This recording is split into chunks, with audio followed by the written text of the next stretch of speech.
여러분, 우리 오늘 본문 말씀은 여러분들이 그렇게 좀 느끼셨는지 모르겠지만은 사실은 굉장히 중요한 신학적인 논쟁점을 지니고 있는 본문입니다. 여러분들 2장 6절 말씀 한번 보십시오. 거기 보시면 하나님께서 각 사람에게 그 행한 대로 보응하시되 이렇게 말하고 있습니다. 여러분들 마음 가운데 이 구절이 어떤 신학적인 논쟁을 불러일으켰을지 한번 생각해 보십시오. 이 구절은 가톨릭과 개신교회의 신학 논쟁을 불러일으킨 굉장히 유명한 구절입니다. 여러분 잘 알다시피 루터의 종교개혁의 대원리는 솔라 피데, 오직 믿음으로 구원받는다입니다. 루터의 이 주장에 대해 가톨릭에서 구원받기 위해서는 믿음뿐만 아니라 사람의 행위, 사람의 공적도 더해져야 된다. 사람의 행위와 공적도 마지막 심판날에 하나님의 심판의 근거가 되어진다라고 나왔어요. 그들이 그렇게 주장하는 결정적인 근거가 되는 말씀이 로마서 2장 6절 말씀입니다.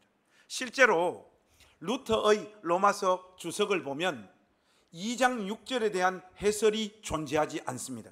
그 이유를 정확하게 알 수는 없지만은 로마 가톨릭의 공격에 루터가 적절한 방어 논리를 만들어내지 못했던 것 같아요. 왜냐하면 2장 6절 말씀이 너무나 명백하게 하나님 앞에 마지막 심판받을 때 믿음뿐만 아니라 각 사람의 모든 행위도 심판받는다라고 명시적으로 언급하고 있기 때문이지 않을까 이렇게 생각되어집니다. 여러분, 이 말씀과 연관해서 한 구절 더 여러분들하고 찾아보기를 원하는데 고린도 후서 5장 8절에서 10절 말씀 한번 찾아보십시오. 오늘 이 설교는 대단히 중요한 설교이고 특별히 우리 나전담교회 가족들은 오늘 이 로마 가톨릭의 이 공격에 대한 확실한 방어 논리를 갖추고 예배당을 떠나야 됩니다. 고린도 후서 5장 8절에서 10절 말씀, 여러분들 우리 한 목소리로 한번 다 같이 읽어보겠습니다. 시작. 우리가 담대하여 원하는 바는 차라리 몸을 떠나 주와 함께 있는 그것이라. 그런즉 우리는 몸으로 있든지 떠나든지 주를 기쁘시게 하는 자가 되기를 힘써노라. 이는 우리가 다 반드시 그리스도의 심판대 앞에 나타나게 되어 각각 선악간에 그 몸으로 행한 것을 따라 받으려 함이라. 여러분, 이 말씀도 너무 명백하게 마지막 날 그 몸으로 행한 것을 다 따라 받게 되어지는 이 심판을 받게 된다고 분명히 말하고 있습니다. 그렇다면 우리는 믿음으로 구원받는 것이 맞지만 우리의 행실도 마지막 심판날에 구원의 여부를 결정짓는 일에 중대한 영향을 미친다는 이 말을 수용해야 할까요? 그럴 수는 없습니다. 하지만 그럴 수 없다고 말만 하고 간략하게 언급한 후에 넘어갈 수도 없는 노릇입니다. 오늘 우리에게 주어진 본문과 로마서의 문맥 안에서 로마서 2장 6절 말씀이 믿음 더하기 사람의 공적과 행위가 이루어졌을 때 구원받는다라고 하는 이 개념과 논리를 우리가 깨부숴야 되고 2장 6절 말씀이 그런 의미를 두고 있는 말씀이 아니라는 것을 확실하게 오늘 우리가 밝혀내야 합니다. 여러분, 먼저 지금 이 로마서 말씀이 어떻게 전개되어지고 있는지 이 맥락과 흐름을 여러분들이 붙잡으셔야 되는데 지난 시간에도 제가 간략하게 정리해 드렸지만은 한 번 더 반복한다고 해서 여러분들에게 손해될 것이 없을 것 같아요. 로마서 1장 18절에서 3장 19절까지의 내용이 무엇이라고 여러분들에게 말씀드렸습니까? 유대인이나 이방인이나 모두가 죄의 권세 아래에 있기 때문에 예수님에 대한 믿음으로 하나님으로부터 의롭다고 인정받지 못하면 마지막 심판날에는 그 어떤 핑계도 소용이 없다라고 하는 사실을 제가 여러분들에게 분명히 말씀드렸죠. 그래서 여러분, 그 모든 말씀의 핵심이 3장 9절 말씀이에요. 여러분들 한번 보십시오. 성경을 열어서 3장 9절 말씀을 우리가 한 목소리로 먼저 한번 읽겠습니다. 같이 읽겠습니다. 시작. 그러면 어떠하냐? 우리는 나으냐?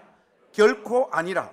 유대인이나 헬라인이나 다 죄 아래 있다고 우리가 이미 선언하였느니라.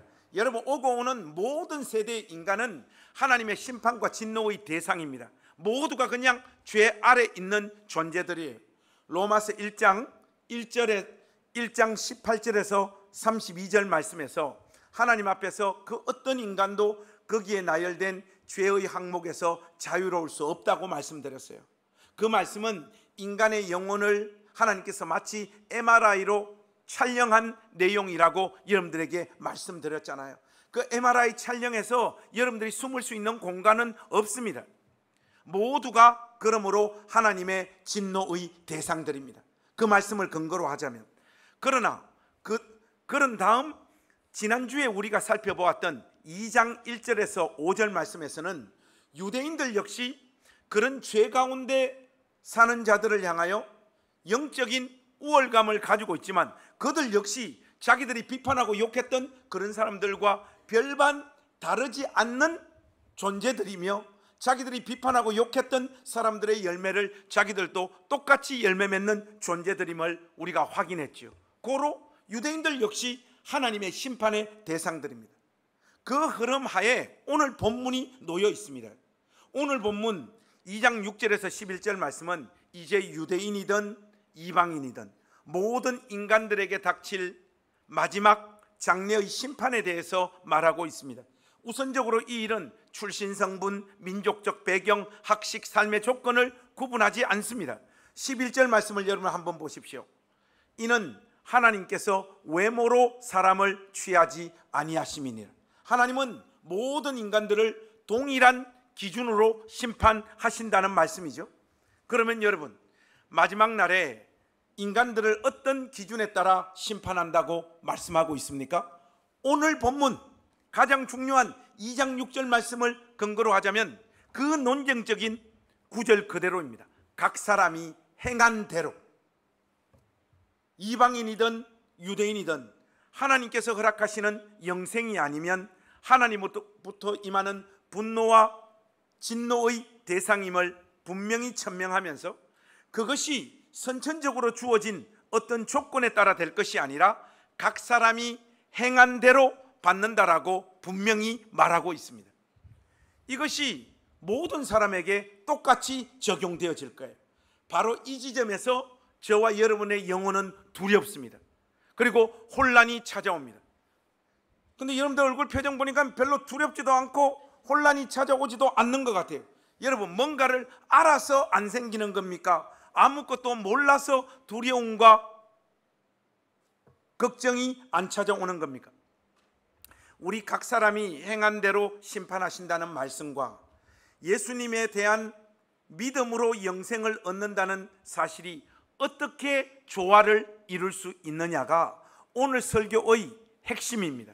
여러분, 일단 우리가 뭔가 이렇게 저렇게 설명하다 보면 결국은 설교 다 듣고 성도님들이 하는 말이, 목사님 잘 들었는데 솔직히 무슨 말인지 잘 모르겠어요, 이런 반응을 하시면서 설교의 김을 빼버리는 분들이 꽤 많으시더라고요. 그래서 시작하기 전에 이 문제와 관련해서 확실하게 못을 받고 시작을 하겠습니다. 여러분, 우리 두 구절만 한번 찾아보겠습니다. 로마서 3장 28절, 또 로마서 4장 5절. 여러분들 이 두 구절을 딱 먼저 분명히 찾으십시오. 로마서 3장 28절과 로마서 4장 5절입니다. 먼저 3장 27절 28절을 우리가 소리내서 한번 같이 읽겠습니다. 자, 준비되셨죠? 3장 27절 28절 시작. 그런즉 무슨 법으로냐? 행위로냐? 아니라 오직 믿음의 법으로니라. 그러므로 사람이 의롭다 하심을 얻는 것은 율법의 행위에 있지 않고 믿음으로 되는 줄 우리가 인정하노라. 여러분, 여기서 보면 믿음으로 된다고, 율법의 행위에 있지 않다고 분명히 로마서 말씀이 이야기하고 있죠. 그리고 또 한 구절 4장 5절 말씀, 이 말씀도 여러분들 우리 한번 찾아서 읽겠습니다. 시작. 이를 아니할지라도 경건하지 아니한 자를 의롭다 하시는 이를 믿는 자에게는 그의 믿음을 의로 여기시나니. 아멘. 여러분, 이런 말씀이 복음인 거예요. 여러분들의 삶의 행실을 근거로 여러분들의 구원 여부가 결판난다면 우리 가운데 그 어떤 누구도 소망이 없습니다. 특히 저보다 여러분들이 더 소망이 없어요. 믿습니까? 뭔 또 아멘입니까? 여러분은 제 삶을 모르잖아요. 저는 전혀 소망이 없습니다. 그런 식으로 이야기하자면, 로마서의 문맥에서 보자면 우리를 대신하여 십자가를 지신 예수 그리스도를 믿는 믿음으로 영생을 선물 받는 것이지 우리의 행위가 구원의 근거가 되지는 않습니다. 이 사실을 절대로 뒤집을 수가 없습니다. 로마서의 논리대로 하자면 이것은 너무나 명백한 거예요. 그렇다면 행한 대로 보응하신다는 말의 의미가 무엇일까요? 이게 우리의 구원 여부를 결판짓는다라고 하는 그런 말씀일까요? 아닙니다, 여러분. 6절 말씀을 자세히 한번 보세요. 행한 것을 근거로 구원을 주시겠다고 말하고 있지 않잖아요. 그렇지 않습니까? 행한 공로 때문에 주시겠다고 말하고 있지도 않습니다. 하나님께서는 참고 선을 행하는 자들에게 영생을 주시는데, 이때 우리의 행위가 완전하거나 온전하여 그것이 구원의 공로가 되거나 근거가 되는 것이 절대로 아닙니다. 그리스도를 믿는 참된 믿음은 인간의 삶을 어떤 식으로든지 변화를 시킵니다. 자기에게 주어진 삶의 현장에서 어떤 식으로든지 참고 선을 행하는 열매를 맺게 해요. 그것이 크든 작든 반드시 예수 믿는 사람의 삶에는 어떤 식으로든 변화가 있고 열매가 있습니다. 여러분, 왜 이렇게 지금 아멘이 작은가 하면, 여러분이 양심적으로 여러분의 꼴을 보니까 열매가 있습니까? 없습니까? 없는 것 같아요. 그러나 여러분, 예수 믿고 변하지 않는 사람은 없습니다. 어떤 식으로든지 변화가 있습니다. 여러분들의 지금 모습이 예수님 믿고 어떤 식으로든지 변화되어진 모습이에요. 그게 아이고, 왜 이렇게 안 믿으실까? 변화되어진 모습입니다. 그러니까 구원받는 믿음에는 반드시 행위가 수반되어질 수밖에 없습니다. 진실로 예수를 믿고 있음을 보여주는 객관적인 증거는 내가 예수님을 나의 구세주와 주님으로 믿습니다라고 말로 고백하는 것이 아니라 그 신앙 고백을 행위로 증명하는 것이에요. 그런데 이 행위의 열매가 없는 예수 믿는 믿음이란 존재하지 않습니다. 이것을 우리가 2장 6절 말씀을 딱 읽으면서 완전하거나 온전하거나 전면적인 어떤 행위로 자꾸 인식해요. 그러나 여러분, 그렇게 생각하지 마십시오. 제 가운데 가끔씩 터져나오는 삶의 열매라고 할지라도 그것은 예수 믿은 믿음의 결과입니다. 그것이 성경의 일관된 정언이에요. 아무리 제가 이렇게 이야기를 해도 사람 성격에 따라 자기를 인식하는 게 달라요. 굉장히 긍정적인 분들 있잖아요. 제가 이렇게 볼 때 전혀 믿음으로 안 살아, 그런 사람은 이런 설교하면 아멘 아버지 이래요. 뻔뻔하게.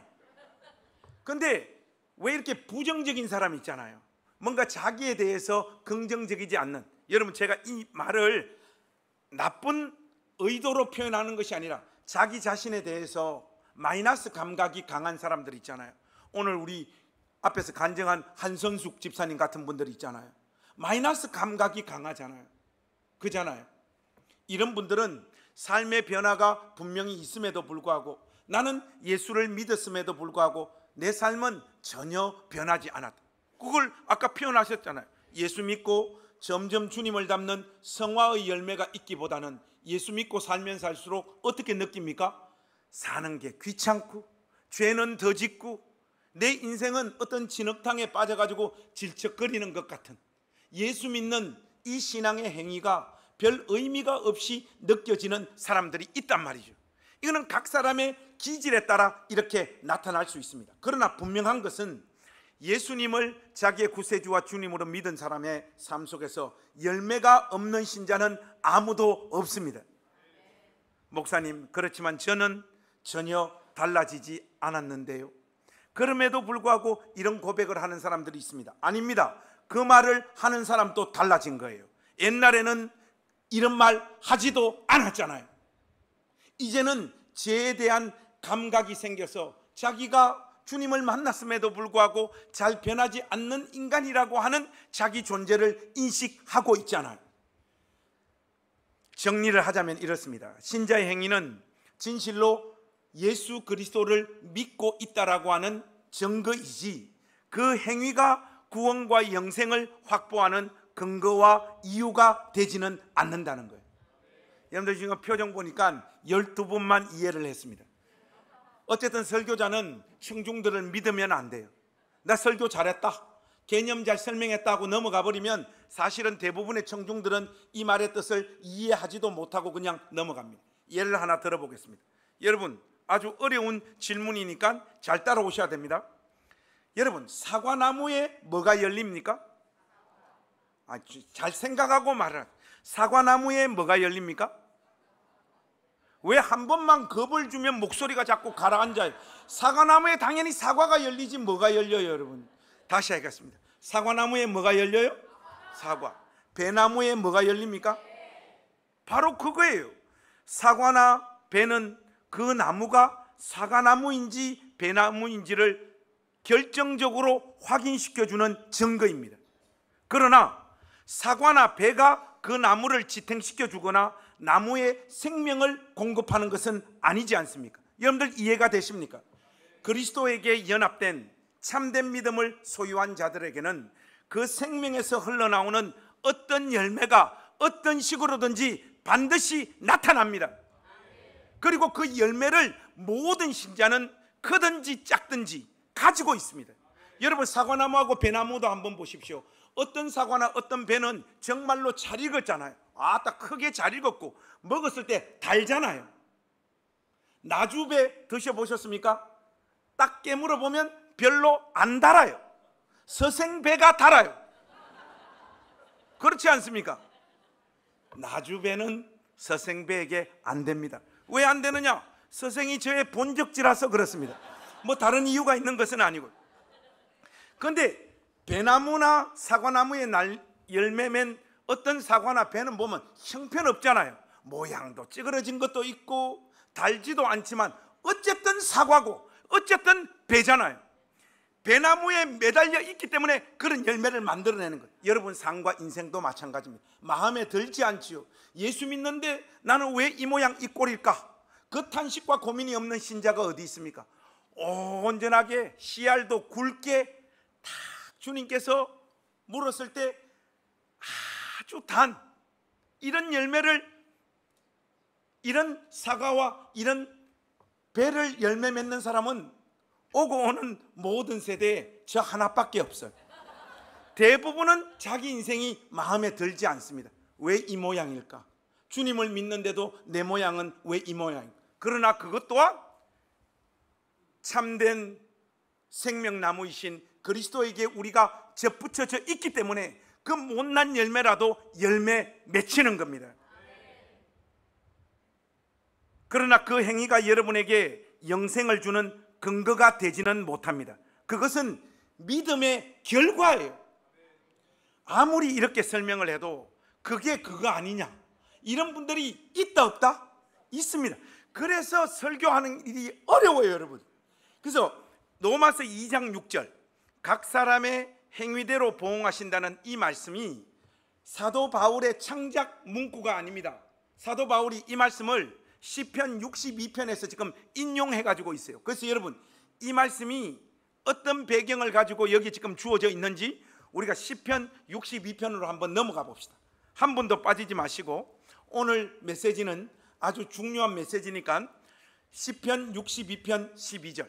제가 또 이렇게 오늘 메시지가 중요하다니까, 목사님 지난번에는 로마서 1장 17절 말씀이 정말 중요하다고 했는데 왜 매번 그렇게 중요하니? 하나님 말씀이 매번 중요하죠, 여러분.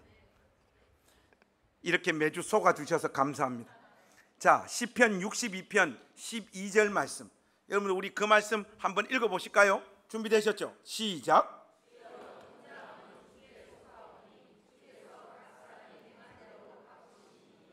여기 보면 각 사람이 행한 대로 갚으신다라고 하는 표현이 그대로 나와 있죠. 사도 바울이 이 말씀을 지금 그대로 가져온 것입니다. 여기 이 62편에 보면 두 부류의 사람이 등장하고 있습니다. 여러분 3절에서 4절 말씀 보세요.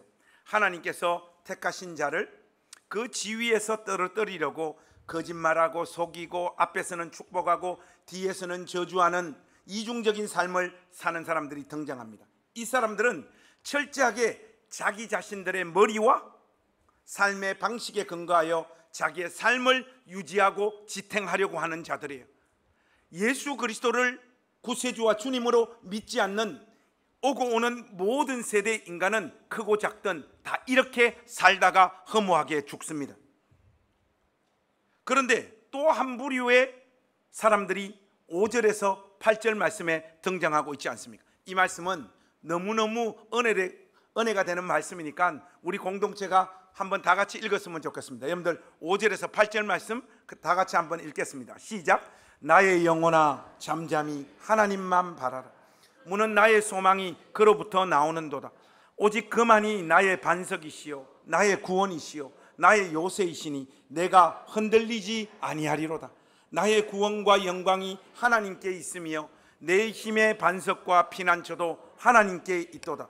백성들아 시시로 그를 의지하고 그의 앞에 마음을 토하라. 하나님은 우리의 피난처시로다. 자기의 힘과 능력, 자기가 만들어 놓은 삶의 네트워킹을 가지고 자기 삶을 사는 것이 아니라 나의 유일한 피난처는 하나님 한 분이시기에 그분만 의지하고 살리라 하는 그 고백입니다. 그래서 나의 구원과 영광이 누구에게 있다? 하나님께만 있다라고 고백하는 한 부류의 사람들이 있습니다. 하나님을 자신의 소망으로 삼은 자들이 삶에서 만들어내는 자연스럽게 열매 맺는 선한 행위가 존재하죠. 그것이 완전하거나 온전하지 못해도 예수 믿는 신자의 삶에서 반드시 열매 맺는 열매가 있는데 그것이 시편 62편 12절인 거예요. 여러분, 하나님께서 각 사람이 행한 대로 갚아 주시겠다 말씀하는 내용이 바로 그것입니다. 이 행위가 우리가 구원받는데 결정적인 영향을 미치긴다는 말씀이 아니에요. 여러분, 이런 차원에서 로마서 2장 6절 말씀을 정리하자면 행위는 우리가 하나님을 믿고 의지하고 있다는 것을 보여주는 증거물이지 그것 자체가 우리를 구원하게 만들어주는 근거가 되는 것이 아닙니다. 여러분, 심판대 앞에 서는 그날 하나님은 모든 인간들이 다른 사람들이 보지 않는 곳에서 잘못하거나 은밀하게 행한 행동까지 스크린에 다 쏘아가지고 다 비추실 거예요. 여기 지금 스크린이 있죠.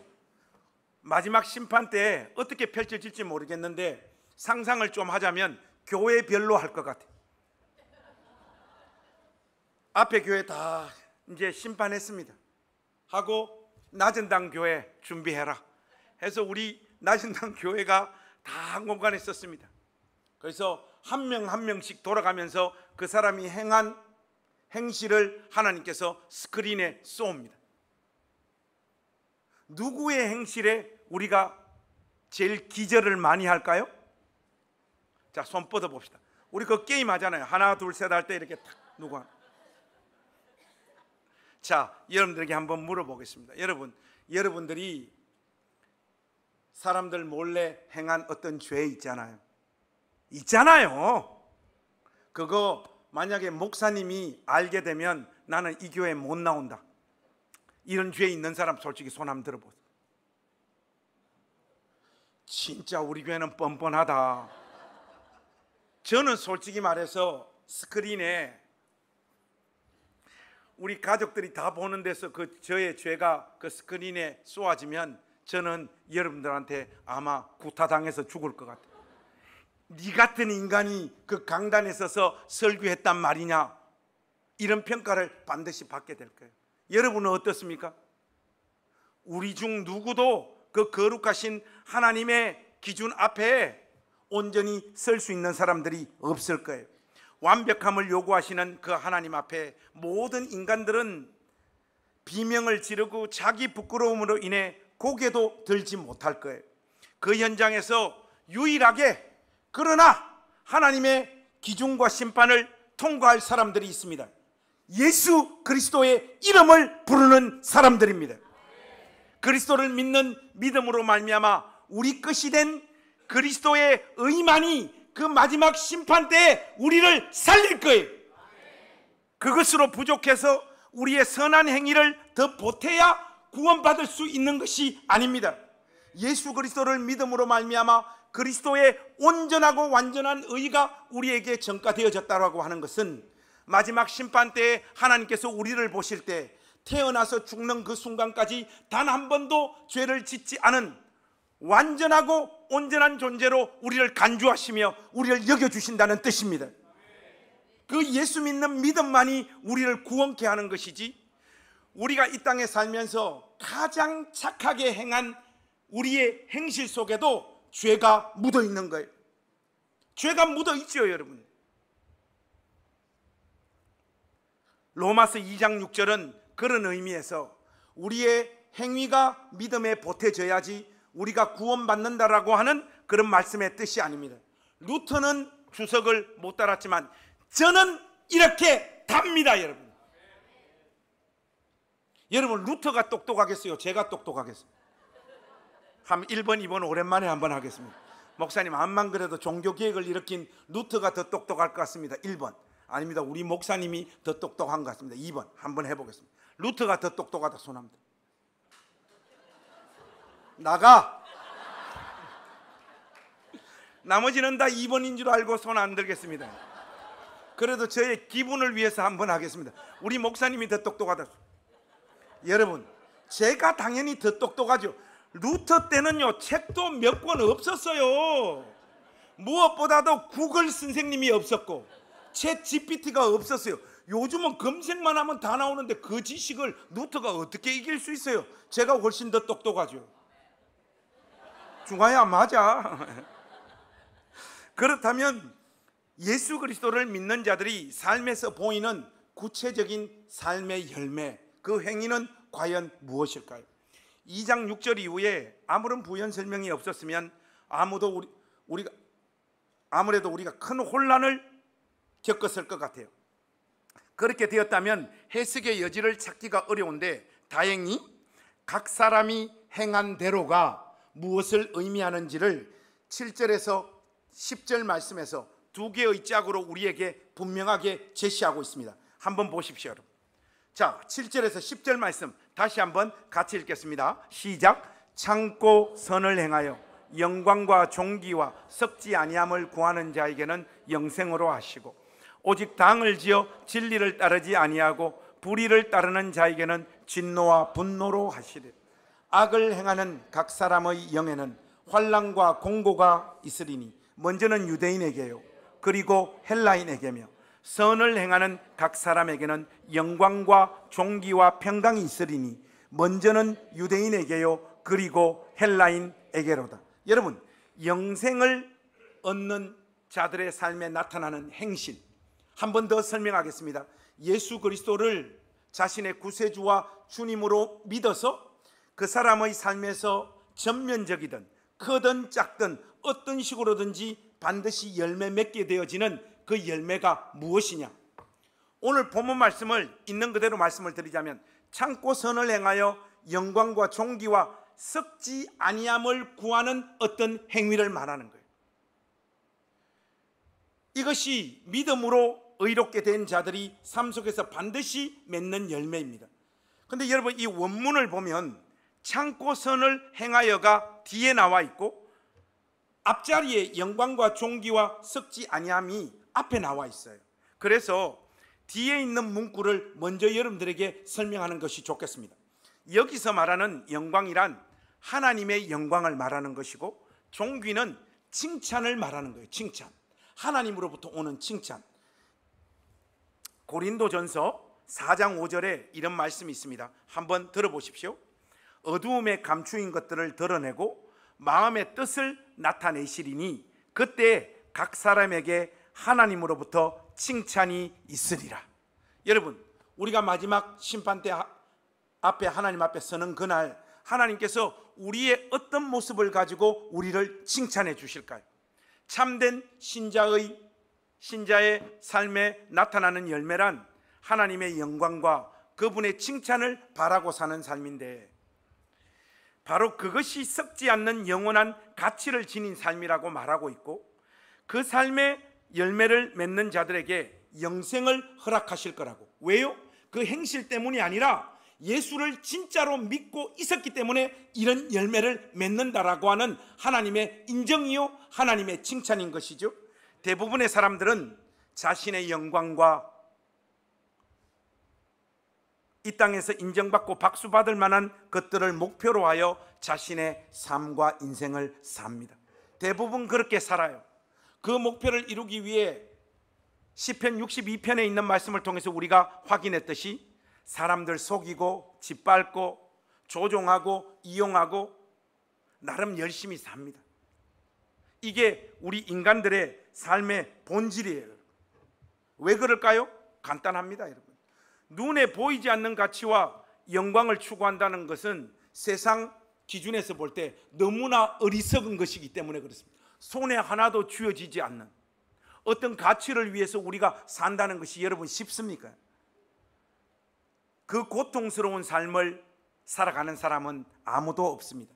성령 받은 사람만 그 길을 갑니다. 무엇보다도 이 땅에서 하나님의 영광과 칭찬을 구하는 그 삶은 성령을 받았음에도 불구하고 쉽지 않습니다. 그렇기 때문에 하나님의 영광과 칭찬을 얻는 그 삶을 예수 믿음에도 불구하고 우리가 전면적으로 온전하고 완전하게 살지 않는 거예요. 힘들기 때문에. 본문 말씀에도 그 뒤에 제가 빼놓은 표현에 보면 참고 선을 행하여 이렇게 말하고 있지 않습니까? 뭐를 참는다고 하는 것은 힘들고 고통스럽기 때문에 참는다라고 하는 표현을 사용하잖아요. 그런데 여러분, 여기에 예수 믿는 신자들이 삶 속에서 열매 맺는 진짜 열매의 의미가 이 참다라고 하는 헬라어 안에 그 의미가 담겨 있습니다. 여러분, 참다에 해당하는 헬라어는 휘포메노라고 하는 단어인데, 휘포는 밑에 이런 뜻이에요. 메노는 거하다, 살다 이런 뜻입니다. 그러므로 참는다는 것은 다른 사람 밑에 거하는 것이라는 거예요. 그러니까 하나님의 영광과 하나님으로부터 오는 칭찬을 받는 삶이라고 하는 것은 다른 사람이 아니에요. 동료, 내 옆에 사는 이웃들의 밑에서 그들을 섬기는 삶을 말하는 거예요. 하나님의 영광과 칭찬을 구하는 삶이 이 땅에서 함께 살아가는 동료 인간들에게 어떤 자세로 그 사람에게 내가 말하고 행동하느냐, 이거와 밀접한 관계가 있다 이 말입니다. 여러분, 이 사실이 아주 중요해요. 정말로 중요합니다. 우리가 흔히 하는 말로 하나님을 경외한다 이런 말을 쓰잖아요. 일반적으로 하나님을 경외한다고 했을 때 그게 무엇이냐 물어보면 우리가 하나님을 향하여 정서적으로 감정적으로 뭔가를 좀 두려워하는 것, 겁을 내는 것, 이런 정도의 의미로 이 경외의 의미를 생각하는데, 여러분 특별히 구약 성경에서 보면 하나님을 경외한다라고 했을 때 이 개념은 반드시 동료 인간들을 어떻게 대하느냐와 맞물려서 항상 그 말씀이 우리에게 주어지고 있습니다. 여러분들 한번 보십시오. 레위기 19장 14절 말씀 찾지 마시고, 너는 귀먹은 자를 저주하지 말며 맹인 앞에 장애물을 놓지 말고 내 하나님을 경외하라. 나는 여호와이니라. 여러분 여기 보시면 귀먹은 자와 맹인을 우리 인간 본성에서 가지는 어떤 마음대로 그냥 툭 대하는 것, 이거 하나님을 경외하는 게 아니라는 거예요. 귀먹은 자와 맹인들 앞에 장애물을 둬서도 안 되고 그들을 저주하면 안 된다는 거예요. 뭔가 잘못 살아서 저렇겠지, 뭔가 잘못 살아서 하나님의 심판을 받는 거겠지, 이런 개념 자체가 아예 성립되어질 수도 없고, 그 사람들이 우리보다 조금 못난 존재라는 어떤 느낌을 가지는 자체가 하나님을 경외하지 않는 태도인 거예요. 또 문맥에서 보면 레위기 19장 32절에 보면 너는 샘머리 앞에서 일어서고 노인의 얼굴을 공경하며 내 하나님을 경외하라. 나는 여호와이니라. 여러분, 센 머리가 뭡니까? 하얀 머리. 노인의 얼굴을 공경하라는 거예요. 벌써 이 정도 나이가 되니까 우리 가족들끼리 이렇게 대공원에 산책 갔는데 걷다 보니까 땀이 나잖아요. 그러니까 아빠 냄새 난대요. 우리가 어른들을 은근히 밀어내는 여러 가지 방식들이 많습니다. 교회에 누가 많아야 된다? 젊은이들이 많아야 된다. 새빨간 거짓말입니다.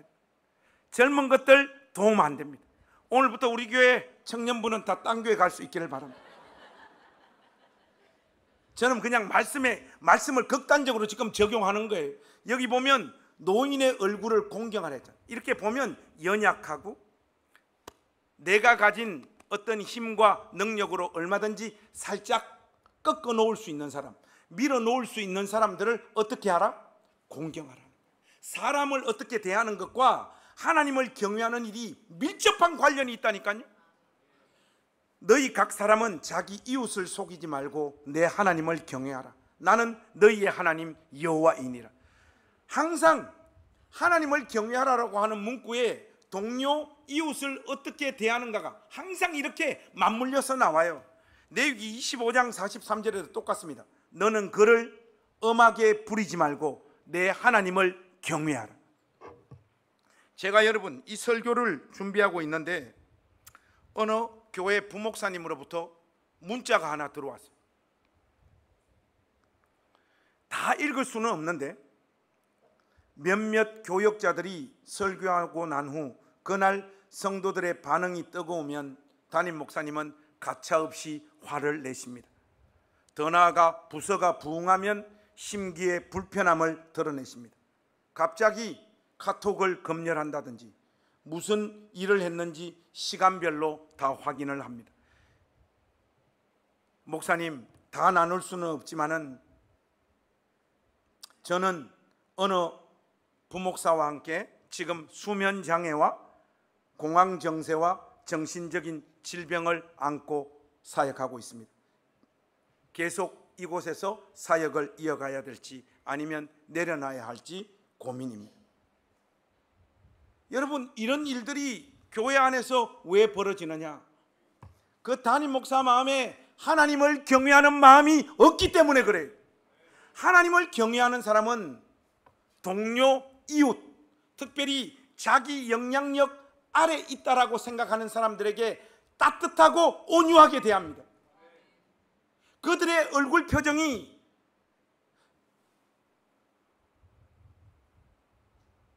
그들 위에 있는 그들에게 행정적으로 뭔가를 지시하는 그 사람이 하나님을 진실로 경외하는지 하지 않는지를 명백하게 보여주는 거예요.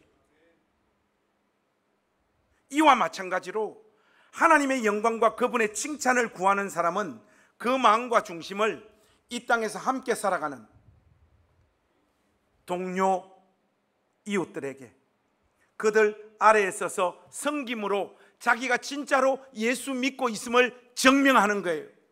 우리가 참고선을 행하지 못하는 이유가 그런데 무엇입니까? 자존심과 승부욕, 오기와 자기 잘남을 증명하는 일에 중독되어져 있기 때문에 그래요. 자기가 두각을 나타내야 되고 자기가 드러나야 되기 때문에 하나님을 경외하지 않은 채 자기 아래에 있는 사람을 찍어 누르는 거예요. 그들을 고통스럽게 하고 그들을 쥐어짜서라도 자기의 영광, 자기의 삶의 목표, 자기의 목회적인 어떤 야망을 이루려고 하는 거예요.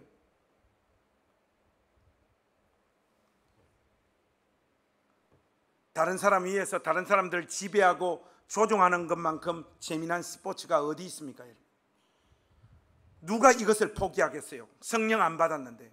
우리 같으면 여러분 뭐 별 수 있겠습니까? 우리가 예수님을 알지 못했다라면 우리 역시 이런 재미에 빠져서 한평생을 보낼 자들입니다. 그래서 대부분의 사람들이 하나님의 영광과 칭찬을 구하는 다른 사람의 종이 되어 그들을 기쁨으로 섬기는 그 길을 가지 않는 겁니다. 대부분의 사람들 마음에 이것에 대한 갈망과 소원이 없습니다. 여러분, 이 복된 주일날 교회 와서 여러분들 마음 가운데 꿈틀거리고 있는 여러분들의 갈망과 소원이 무엇입니까? 형제와 자매들 중에 허덕이고 있고 내 손을 한 번만 누가 좀 잡아줬으면 좋겠는데 탄식하고 있고, 객관적으로 이렇게 봐도 참 저 사람 힘들겠다라고 느껴지는 사람들 향해서 여러분들이 호주머니를 열어야 되고 지갑을 열어야 되고 그들의 이야기를 들어줘야 됩니다. 여러분, 뭔가 이렇게 짓눌리고 경제적으로 짓눌리고 삶의 환경에 짓눌린 사람들은 정상적인 사고나 정상적인 판단을 하지 못합니다. 그들의 입에서는 황당하고 말도 안 되는 이야기들이 뿜어져 나와요. 여러분, 그것을 여러분들 따뜻하게 안아야 되지, 정상적인 여러분 사고를 가지고 그 사람들을 가르치려고 하다가 독한 소리 자꾸 하게 되면 그 사람들 마음은 더 무너집니다. 아멘 좀 해주시면 안 되겠습니까?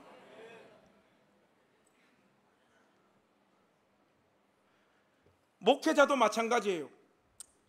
참 서로 사랑하더라 하면 그것만큼 큰 힘이 되는 거 없어요. 그런데 뭐 별거 아닌 것 같고 자꾸 싸워.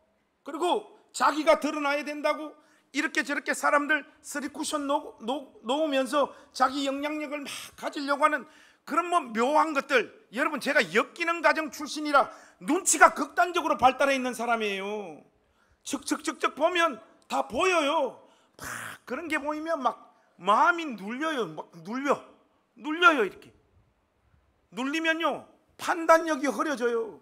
판단력이 흐려지면 어떻게 되느냐? 저를 위해서 기도해 주는 사람이 고맙기보다는 돈 갖다 주는 사람한테 마음이 빼앗긴다고요. 뭐 평상시에도 빼앗기긴 합니다만,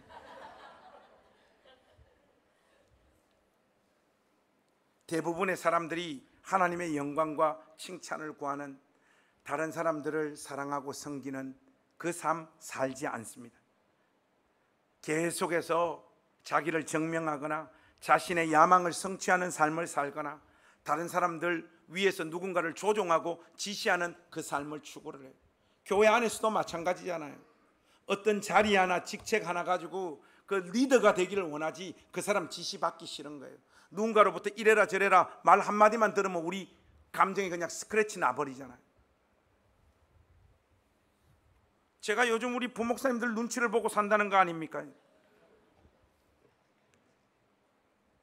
우리는 그저 자기의 소원과 갈망을 채우기에 급급한 존재들입니다.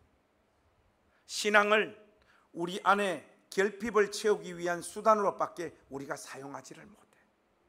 상처를 받았네, 내가 위로를 받아야 되네, 외로우네, 뭐 그런 것들 가지고 우리 주님 오셔서 그 마음 만져주시는 것, 그것 이외에 이 영광스럽고 부요한 기독교 신앙을 확장시키지 못해요. 우리가 구체적으로 설명을 드리자면, 우리는 하나님께서 영광받는 그 삶도 내가 결국은 잘 돼야지 이루어진다라고 생각을 해요. 그래서 우리 삶 가운데 사람들 삶에 자랑할 만한 어떤 열매가 있을 때만이 하나님께 영광이 된다라고 생각을 하기 때문에 이 교회에 와서도 자기 삶이 마음에 들지 않는 사람들은 늘 위축돼 있어요. 여러분, 이게 하나님에 대한 여러분들의 시각이 삐뚤어져 있고 왜곡되어 있는 결정적인 증거입니다. 여러분, 기독교는 그런 것과 아무 상관없습니다. 성경은 하나님의 영광을 구하는 삶에는 고난이 동반되어진다라고 우리에게 항상 말씀하고 있습니다.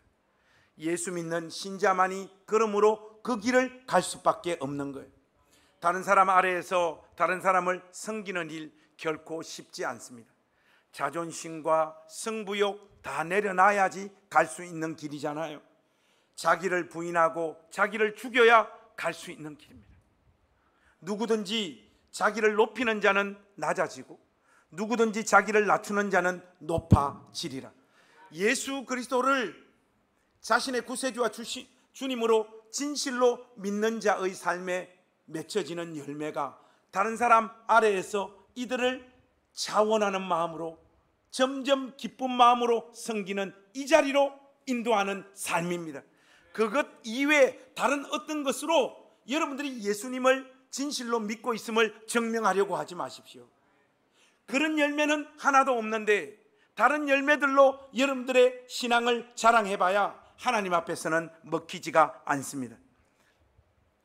그러나 대부분의 사람들은 영생이 약속된 이 삶을 추구하기보다는 2장 8절에 이 길을 갑니다. 여러분들 2장 8절 말씀 한번 보세요. 오직 무엇을 지어? 당을 지어. 여러분들 거기 동그라미 치십시오. 오직 당을 지어 진리를 따르지 아니하고 불의를 따르는 자들에게는 진노와 분노로 하시리라. 여러분, 진노와 분노로 하신다는 말이 뭡니까? 예수 안 믿는 자들에게는 무슨 열매가 맺힌다는 거예요?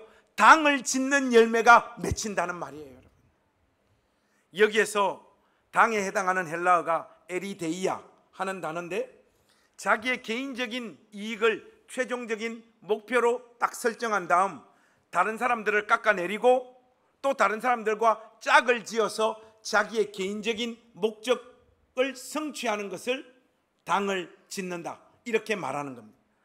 오늘은 이 사람과 한편, 내일은 저 사람과 한편, 이런 자들에게는 영원한 동지도 영원한 적도 없습니다.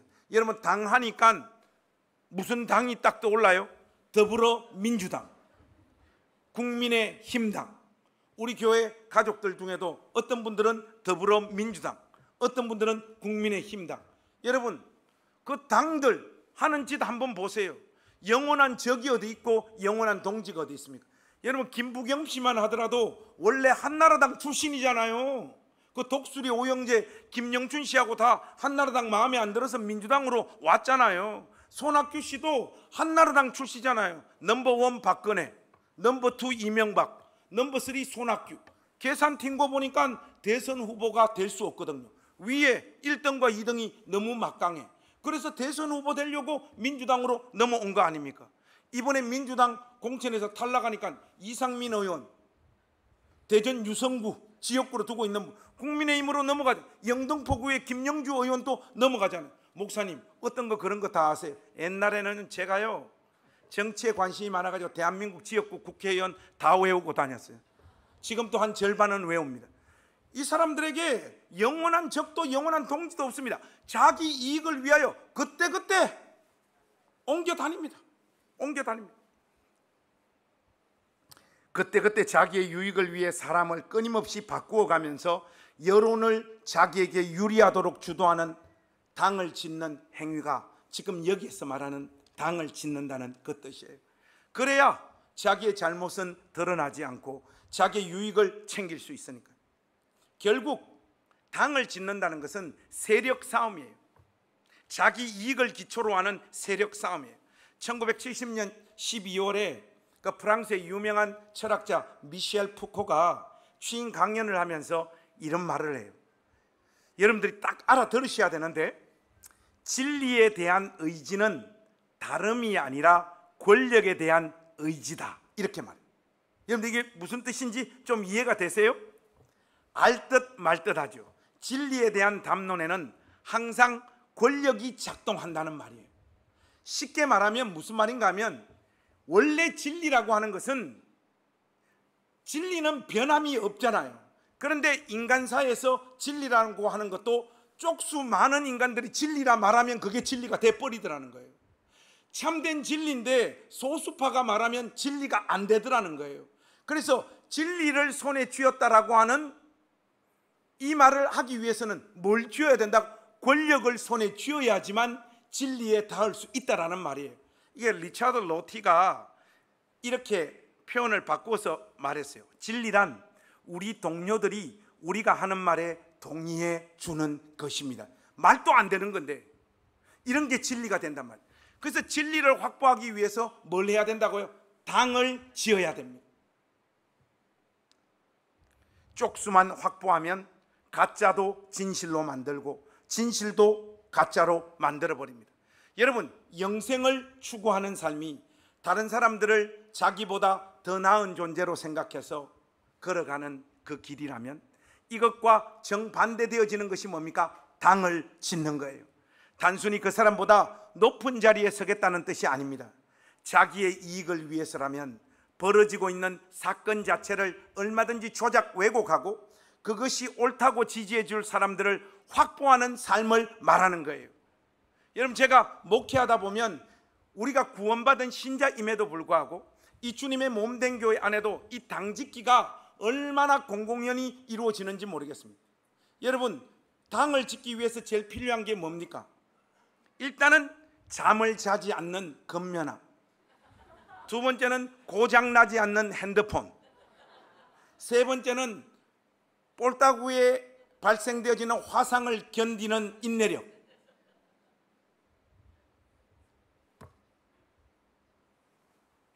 우리는 인생살이 중에 물리적인 싸움은 아니더라도 이 사람과 저 사람과 갈등이 일어납니다. 그죠? 교회에서도 갈등이 일어납니다. 그래서 싸움을 해요. 그러면 그 사람도 잘못을 좀 했고 나도 잘못을 좀 하고 그런 경우가 대부분입니다. 그렇지 않습니까? 부부싸움도 마찬가지고요. 우리 집에서는 부부싸움하면 누가 주로 많이 잘못합니까? 목사님 해야지, 김관성하고 있어. 주로 제가 잘못을 많이 하죠.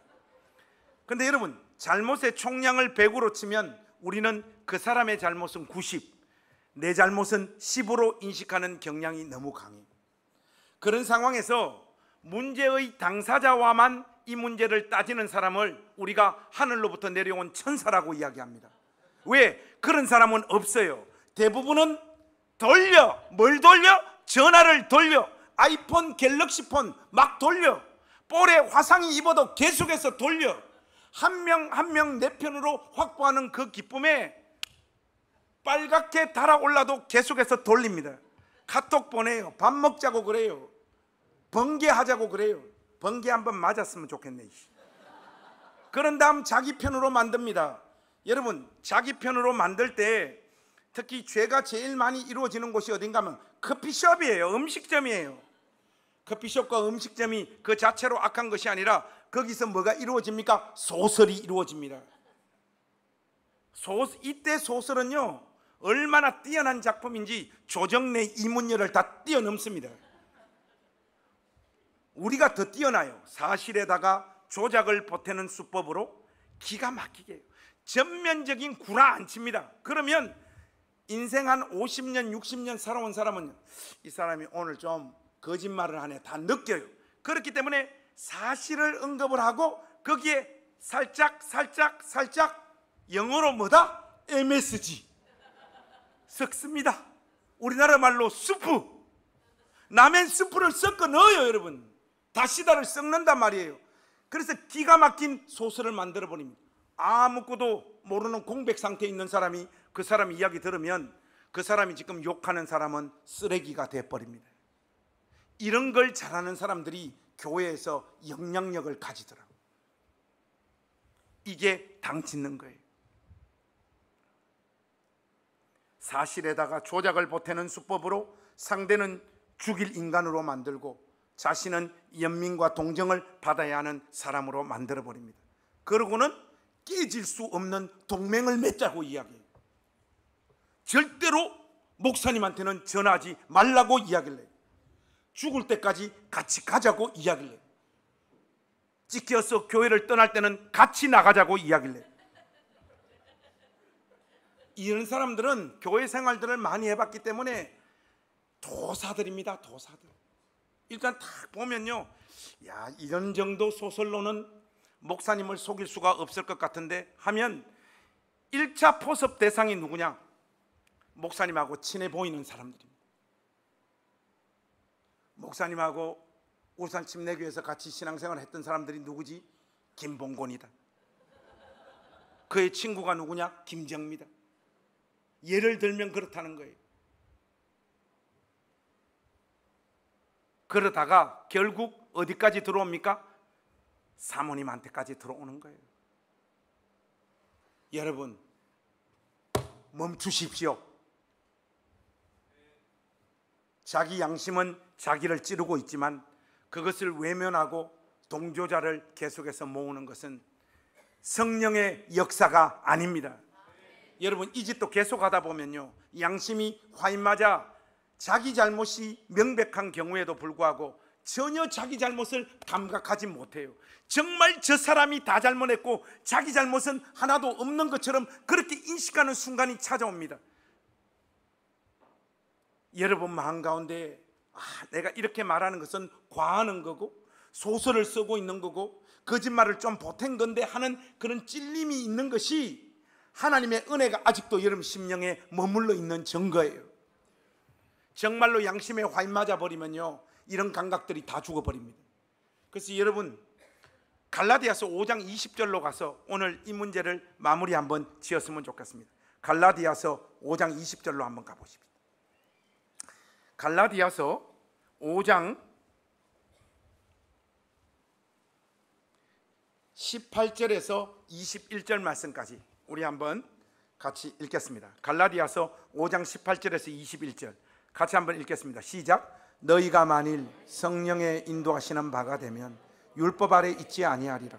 육체의 일은 분명하니 곧 음행과 더러운 것과 호색과 우상숭배와 주술과 원수 맺는 것과 분쟁과 시기와 분냉과 당짓는 것과 분열함과 이단과 투기와 술 취함과 방탕함과 같은 것들이라. 전에 너희에게 경계한 것 같이 경계하노니 이런 일을 하는 자들은 하나님의 나라를 유업으로 받지 못할 것이요. 여러분 여기에 보면 당짓는 것과 불리함의 죄가 들어가 있잖아요. 이런 죄가 호색과 우상숭배와 연속선상에 있는 죄들로 언급되어지고 있습니다. 우리가 자기 이익을 위해 당을 짓는 일을 계속하느냐? 왜 계속하느냐? 그 이유는 간단합니다. 우리가 은혜를 입어 용서받은 자라고 하는 사실을 망각하기 때문에 그래요. 은혜를 입지 않은 사람은 남을 용서하지 못해요. 은혜를 입지 않은 사람은 절대로 다른 사람 아래에 서서 그 사람을 섬기지 못해요.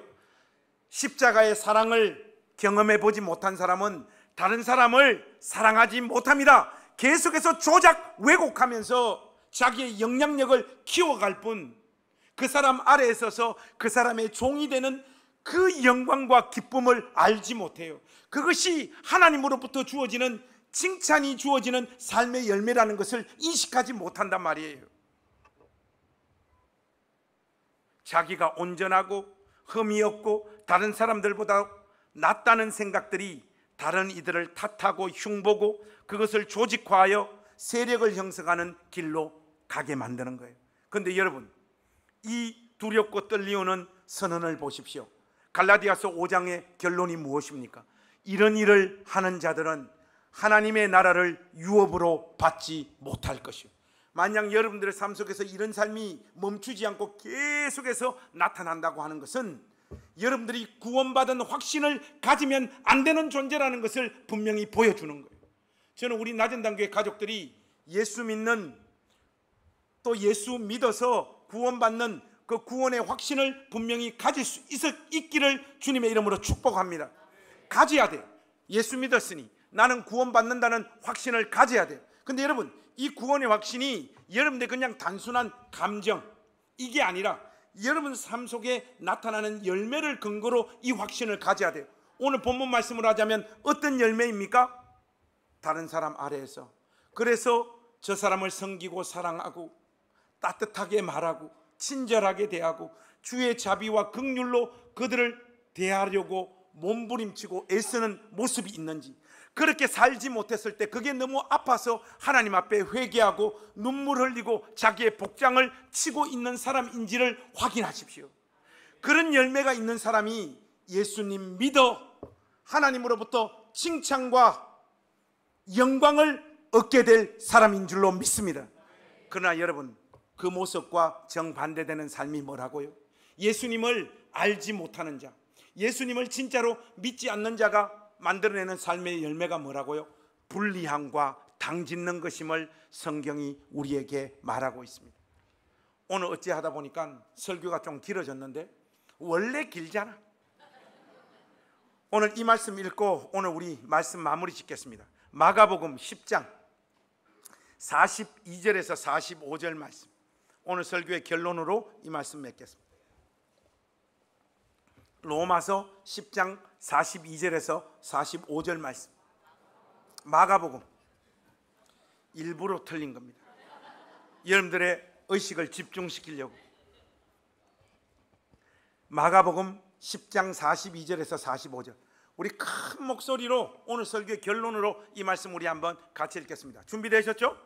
시작. 예수께서 불러다가 이르시되 이방인의 집권자들이 그들의 임의로 주관하고 그 고관들이 그들에게 권세를 부리는 줄을 너희가 알거니 너희 중에는 그렇지 않을지니 너희 중에 누구든지 크고자 하는 자는 너희를 섬기는 자가 되고 너희 중에 누구든지 어뜸이 되고자 하는 자는 모든 사람의 종이 되어야 하리라.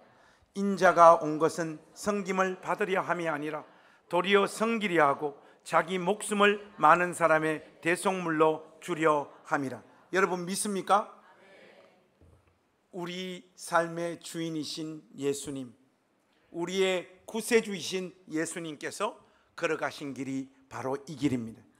그렇다면 그분을 우리의 구세주와 주님으로 분명히 믿고 그 믿는 자에게 그리스도의 의를 전가해 주셔서 마지막 심판 때에 하나님 앞에 서는 그날에도 그 하나님의 완전함을 요구하는 기준을 통과하여 구원받게 된다고 믿고 확신하는 우리 나전당 교회 가족 여러분, 그렇다면 우리의 구주이시고 우리 주님이신 그분이 걸어가신 다른 사람 아래에 서서 사람들의 종이 되십시오.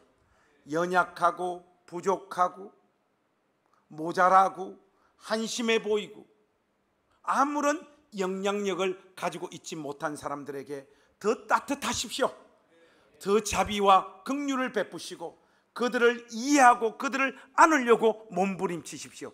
이것만이 우리가 진실로 예수님을 믿고 있다라고 하는 확실한 증거입니다. 이번 한 주간의 삶에서 이 열매, 여러분들 삶 속에 풍성히 열매 맺는 참된 신자들이 되어 주시기를 우리 주님의 이름으로 부탁합니다. 기도하겠습니다.